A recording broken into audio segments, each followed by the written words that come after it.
오늘 설교의 제목은 돌아올 영광, 그의 다스림, 두 성전 이야기입니다. 제사장 에스겔은 기원전 587년 예루살렘 성전이 바벨론에 의해서 파괴되고 유다가 멸망했을 때 바벨론 포로로 잡혀갔습니다. 그가 본 환상 속 성전은 하나님의 영광이 떠났던 그 이전의 모습이겠죠. 1절의 성전 동쪽으로 그 향한 문, 성전 입구로부터 하나님의 영광이 성전 안으로 들어오십니다. 그 영광이 성전에 가득합니다. 영광의 가득함은 시내산에서 하나님이 강림하셨을 때나 성막 안에 하나님이 함께 하셨을 때와 같이 하나님께서 그 성전 안에 계신다는 것을 의미합니다.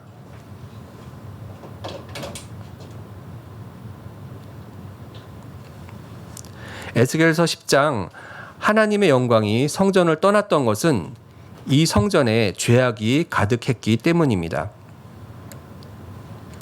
10절에서도 이스라엘 족속에 자기 죄악이라는 그 표현이 나옵니다. 여기서 말하는 것은 어떠한 죄악을 말하는 것입니까? 우리가 에스겔서 6장 2절에서 4절의 말씀을 함께 읽도록 하겠습니다. 화면을 보시면서 에스겔서 6장 2절에서 4절의 말씀을 함께 읽겠습니다. 인자야, 너는 이스라엘 산을 향하여 그들에게 예언하여 이르기를 이스라엘 산들아, 주 여호와의 말씀을 들으라. 주 여호와께서 산과 언덕과 시내와 골짜기를 향하여 이같이 말씀하시기를 나 곧 내가 칼이 너희에게 임하게 하여 너희 산당을 멸하리니 너의 제단들이 황폐하고 분향 제단들이 깨뜨려질 것이며 너희가 죽임을 당하여 너희 우상 앞에 엎드러지게 할 것이라. 하나님의 고발을 보면 예루살렘의 우상 숭배가 산, 언덕, 시내와 골짜기뿐만 아니라 성전 안에서도 이루어지는 것을 우리가 볼 수가 있습니다. 에스겔서 8장이 그러한 상황을 잘 보여주고 있습니다. 성전 제단의 문어기 북쪽에 질투의 우상을 섬겼다고 했고 각양 곤충과 가증한 짐승과 우상들이 사방 벽에 그려져 있었습니다. 성전 분문에 단무스가 있었고 성소의 현관에서는 태양을 예배했습니다. 이스라엘이 성전 안팎에서 우상을 숭배하며 율법을 어긴 것입니다. 성전을 더럽힌 것입니다. 외형적으로 바빌론이 유다를 멸망시킨 것이지만 사실 우상 숭배함으로 하나님이 유다를 벌하신 것입니다.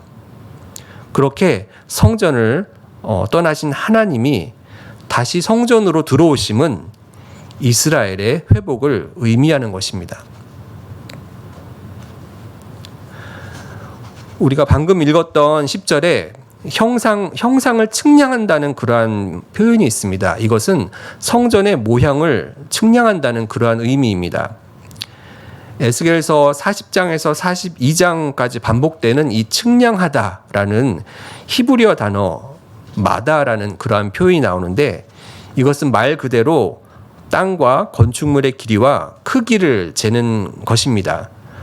그런데 이것은 또 다른 의미로 측량 불가한 것을 측량한다는 그러한 의미도 있고 측량자가 바로 그 측량 대상의 소유권을 갖는다는 그러한 의미가 있습니다. 이러한 의미들을 종합해 보자면 예루살렘 성전이 다시 하나님의 소유가 되었다는 그러한 상징입니다. 성전의 여러 부분을 측량하는 내용들을 보면 마치 레이저빔으로 스캔을 하듯이 모든 부분을 다 측량하고 있습니다. 그만큼 성전이 철저하게 더럽혀졌다는 것을 의미합니다. 이 성전의 회복은 신명기 12장 5절에 오직 너희 하나님 여호와께서 자기의 이름을 두시려고 너희의 모든 지파 중에서 택하신 그곳, 그 계실 곳을 회복함으로 신명기 율법을 충족시키고 또 한편 레위기 19장 2절에 너희는 거룩하라 이는 나 여호와 너희 하나님이 거룩함이니라 라는 성결법전의 거룩함을 회복하는 것이라고 할 수 있습니다. 에스겔서를 기록한 사람들은 이러한 신명기적인 관점도 있고 제사장적인 관점을 모두 가지고 있습니다. 이러한 관점은 유다가 멸망할 때 바빌론으로 끌려갔던 유배자들, 디아스포라가 참 이스라엘이라는 그러한 생각을 가지고 있습니다. 유배의 귀환자들을 히브리어로 골라라고 하는데 에스겔은 이 골라 집단에 속한 인물입니다. 에스겔서의 신학은 이 귀환자들, 골라를 지지하지만 유다에 남아있던 자들은 거부합니다. 그 골라의 중심에는 사독 계열의 제사장 집단이 있었습니다. 솔로몬 왕조 때부터 예루살렘의 중심 집단이었습니다. 이들은 솔로몬이 건축했던 제1성전의 직무를 접수했던 그러한 제사장 집단입니다.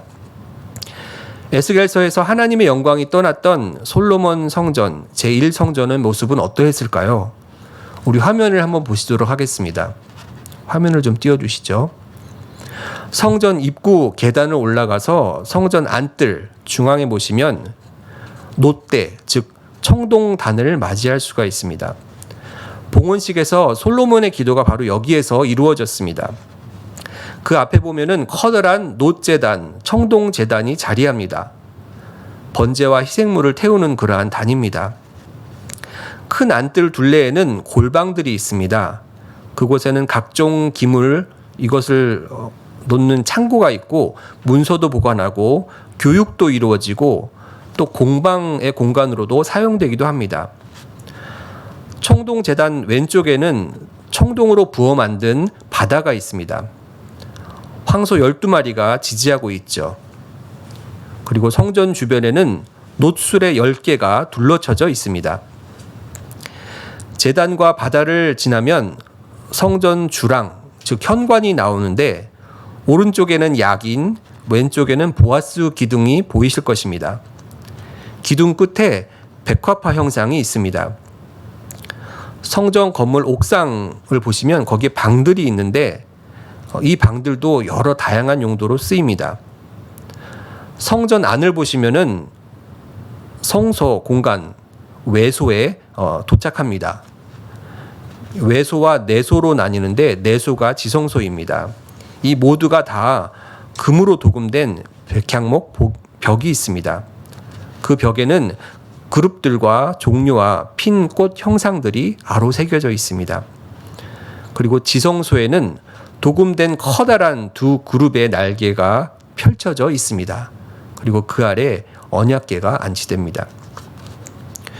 솔로몬 성전은 역사서인 열왕기상 5장에서 9장에 그리고 역대하 2장에서 7장에 나와 있습니다. 모두 솔로몬 왕조의 이야기 속에 위치합니다.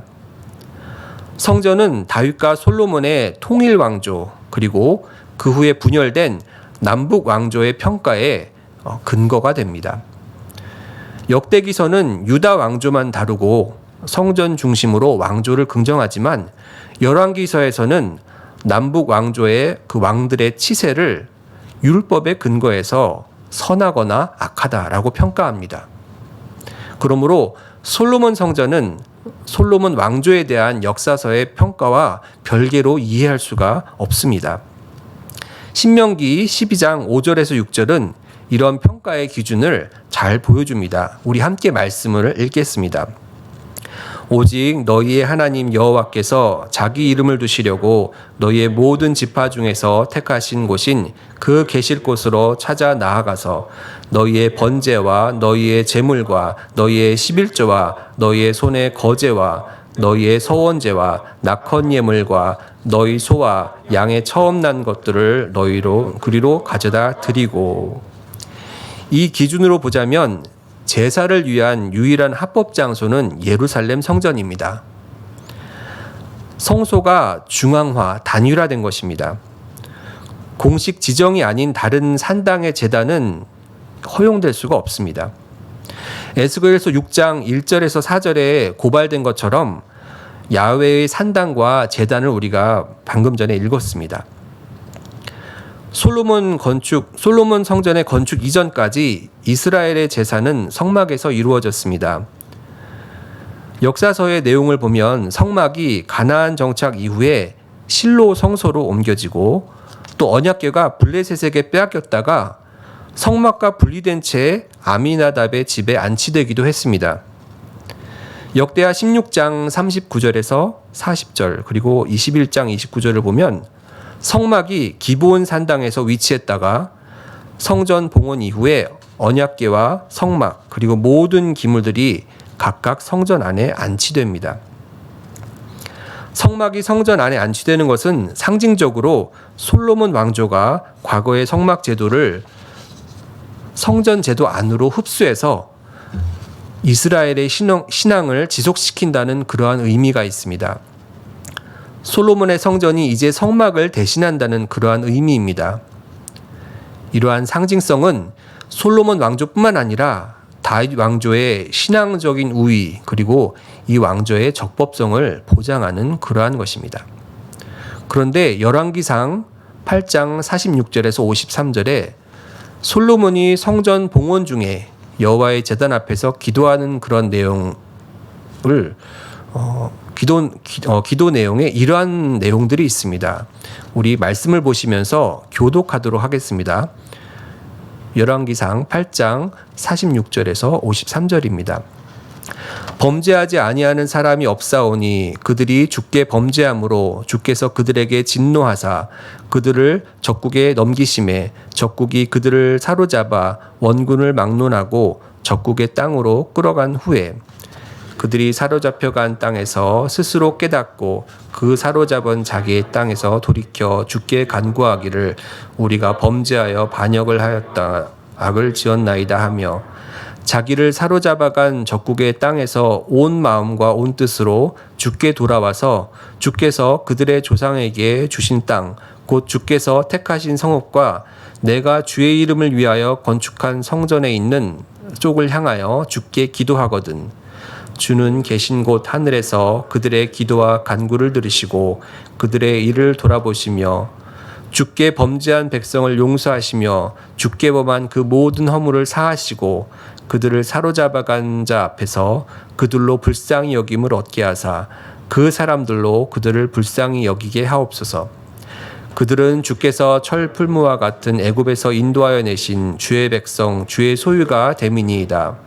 원하건대 주는 눈을 들어 종의 간구함과 주의 백성 이스라엘의 간구함을 보시고 주께 부르짖는 대로 들으시옵소서. 주 여호와여 주께서 우리 조상을 애굽에서 인도하여 내실 때에 주의 종 모세를 통하여 말씀하신 같이 주께서 세상 만민 가운데서 그들을 구별하여 주의 기업으로 삼으셨나이다. 솔로몬 왕조의 성전 봉헌과 하나님의 영광이 가득한 이 절정의 순간에 드려진 기도문. 그런데 이 기도문 속에는 유다의 멸망과 포로 유배를 암시하는 그러한 표현들이 있습니다. 46절에 적국의 땅으로 끌려간 후에 47절에 사로잡혀간 그 땅에서 또 48절에 자기를 사로잡아간 적국의 땅에서 이러한 표현들은 모두 포로기를 암시합니다. 열왕기상 8장의 솔로몬의 기도는 성전 봉헌의 기쁨과 그 왕조의 정당성을 찬사하는 그러한 그 찬사 속에서 은근히 멸망할 그 왕조와 성전을 독자들의 기억 속으로 소환합니다. 이러한 문학적인 기법은 역사서에서 심심치 않게 등장합니다. 성경 본문 속의 인물의 고백과 그 사건들이 이루어지는 바로 그 지점에서와 그보다 더 큰 그 단락 속에서 각각 다른 의미를 가질 수가 있습니다. 이러한 차이는 본문의 줄거리와 그 속의 의도가 다를 수 있다는 것입니다. 저자의 의도를 살핌으로 다른 읽기가 가능하다는 의미입니다. 열왕기상 6장 2절 그리고 7장 2절에 나타난 솔로몬 성전의 규모는 대략 솔로몬 왕궁의 50% 정도 됐다고 합니다. 왕궁은 13년에 걸려서 완공되었고 성전은 열왕기상 6장 38절에 보면 7년 걸려서 완공되었습니다. 학자들은 이 왕궁이 가나안 팔레스타인의 형식의 전형을 따르고 있고 또 고대 근동의 그러한 모습을 보이고 있다라고도 하기도 합니다. 그래서 이러한 것을 연구하면서 솔로몬의 성전이 왕궁에 딸려 있는 그러한 성전이라고 그렇게 설명하고 있습니다. 아모스서의 표현처럼 솔로몬의 성전은 왕국의 성전이기도 하지만 왕실 소유의 성소가 되는 셈입니다. 열왕기서의 솔로몬 성전은 솔로몬의 역할을 부각시킵니다. 이러한 맥락에서 오경의 성막 제도가 보여주는 그 결정적인 그 대제사장의 역할이 있었습니다. 그런데 이러한 대제사장의 역할과도 차이가 납니다. 솔로몬의 성전이 그리는 그 그림 속에는 대제사장이 아니라 왕이 국가의 그 국가적인 제사의식을 진행합니다. 이러한 경향은 이미 다윗 왕 때부터 확인할 수가 있습니다. 사무엘서에서는 번제를 드렸던 사울을 비판했지만 사무엘하 6장에서는 다윗 왕이 자신이 번제와 화목제를 직접 드렸던 것을 본문이 문제 삼지 않았습니다. 왕조 시대의 대제사장은 왕의 최측근 가신과 같았습니다. 솔로몬 왕은 정적 아도니아 왕자의 편에 있었던 그리고 다윗이 임명했던 아비아달 대제사장을 축출하고 그 자리에 사독 대제사장을 임명했습니다. 왕이 대제사장을 임명했다는 것입니다. 에스겔서에서도 보았지만 이 사독 때부터 사독 계열의 대제사장들이 계속해서 예루살렘의 주도권을 가졌습니다. 솔로몬 성전 단락의 주제는 성전이겠지만 그 내용의 관심은 사실은 성전보다도 솔로몬 왕조에 있었던 것 같습니다. 열왕기상 6장에서 10장의 그 솔로몬 이야기가 조명하는 것은 솔로몬 왕의 지혜였습니다. 성전 건축은 지혜로운 군주의 역량과 그 결과물, 그 부차적인 주제로 보입니다. 이렇게 역사서에서는 예루살렘 성전과 솔로몬 왕조를 찬양하는 그 본문 이면에 솔로몬 왕조와 그 종교 리더십의 죄악을 고발하고 있습니다. 솔로몬 성전의 모습은 솔로몬 왕의 지혜와 그 치리로 성공적으로 봉헌되었습니다. 오경의 성막 제작 내용을 보면은 거기에는 미치지 못하지만 솔로몬의 통치력과 그 공교한 장인들의 기술이 어떻게 성전을 완성했는지, 어떻게 봉헌했는지를 보여주고 있습니다. 반면에 에스겔 환상 속의 성전은 하나님의 측량이라는 그 행위를 통해서 사실 성전은 측량 불가능한 초월적인 공간이라는 것을 상징적으로 표현하고 있습니다. 이러한 초월성은 에스겔서의 신학과 연결되어 있습니다. 에스겔은 유배되었다가 귀환한 그러한 제사장 집단에 소속되어 있었습니다. 이 집단이 바로 리더 계층입니다. 앞서 말씀드렸던 것처럼 참 이스라엘이 유대의 그 귀환자들이었고 예루살렘의 재건, 성전 재건이 다 자신들에게 달려있다고 믿었던 사람들입니다. 그래서 기원전 6세기 말 초기에 귀환했던 그러한 사람들은 실제로 다윗 왕조, 그 군주제를 부활하려고 여러 가지 것을 도모했지만 모두 실패로 끝났습니다. 그리고 그 후에 기원전 5세기 제2성전 시대의 귀환자들은 역사적인 군주제가 아니라 다윗의 영원한 왕좌의 복원을 염원했습니다. 이것은 종말론적인 사상과 연결되어 있습니다. 이 내용을 요약해 보자면 모든 나라들과의 전쟁에서 승리하고 그들을 심판한 여호와 하나님이 통치하시는 그러한 왕좌의 복원입니다. 이러한 비전은 제사장들의 그 중심, 제사장들이 중심이 되는 제도, 그러니까 신정 제도라고 할 수 있겠죠. 제사장이 통치하는 구조에서도 제시가 됩니다. 이러한 비전 속에서 에스겔의 성전이 묘사되고 있습니다. 용어를 신정주의라고 제가 표현했지만 인간의 역사가 증언하는 그 신정의 모습이 사실은 비현실적이고 마음에 와닿지 않습니다. 저는 그래서 이것을 하나님의 다스림, 성령의 다스림으로 이해하면서 이 에스겔 성전을 바라보기를 제안합니다. 저는 역사서의 인물들, 왕조의 이야기들을 읽을 때마다 긴장합니다. 그 본문의 의도가 무엇일까를 생각하면 그렇습니다. 그렇게 경건해 보였고 또 그렇게 신명기 사가들의 비판을 많이 받은 것들도 바로 다 이 인물들이었습니다. 다윗 왕이 그랬고 솔로몬 왕도 그랬습니다. 이들이 보여주는 것은 인간의 경건을 포장할 수는 있지만 그 포장이 오래가지 않는다는 것입니다. 성전의 봉헌이 중요한 것이 아니라 그렇게 봉헌한 왕조와 왕들이 그곳에서 정말로 하나님을 만나고 그 말씀을 지켰는가가 더 중요합니다. 종교로 포장된 신앙은 하나님을 잃어버리고 망각합니다. 오늘 두 성전의 이야기는 인간 중심의 예배 공간의 운명과 허물을 전달합니다.